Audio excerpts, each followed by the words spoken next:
La Dombes est donc l'une des rares régions de France encore en alerte sécheresse. Les explications de Franck Grasso et de Marine Zamit. La Dombes est à niveau. Les étangs sont pleins. Depuis l'automne, la pluie a enfin rechargé les étendues d'eau. Pourtant, le secteur est toujours en alerte sécheresse renforcée. C'est sous terre que les problèmes persistent. Ce jour-là, des élus sont venus se rendre compte de l'état de la nappe phréatique. Sa hauteur est mesurée par un piézomètre dans ce puits. Depuis qu'on le contrôle, on a perdu 1,78 m exactement, plus de 33 ans. C'est toujours inquiétant quand on voit que les nappes ne remontent pas très vite, ça veut dire que bon, il va manquer d'eau à un moment ou à un autre, de toute façon. Il a beau pleuvoir, la nappe dite des cailloutis de la Dombe se recharge peu. Des études ont été menées pour mieux comprendre son comportement.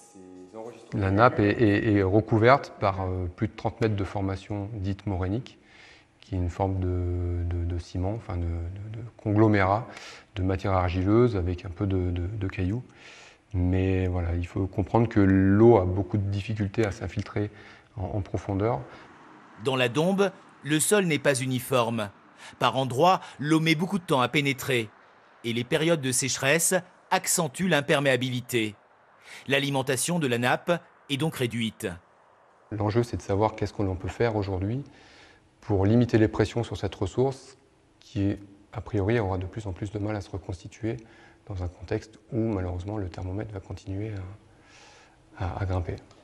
La solution pourrait être d'aller chercher l'eau plus profondément. Pas question. Ce sont des discours qu'on entend encore, hein, bien évidemment. Donc non.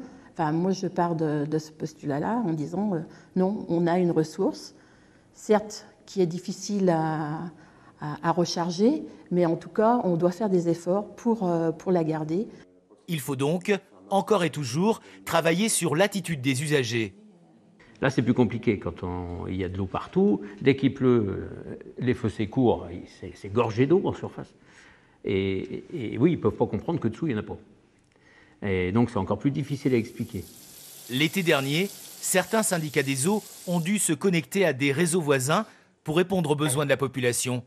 C'est dire si la nappe des cailloutis inquiète.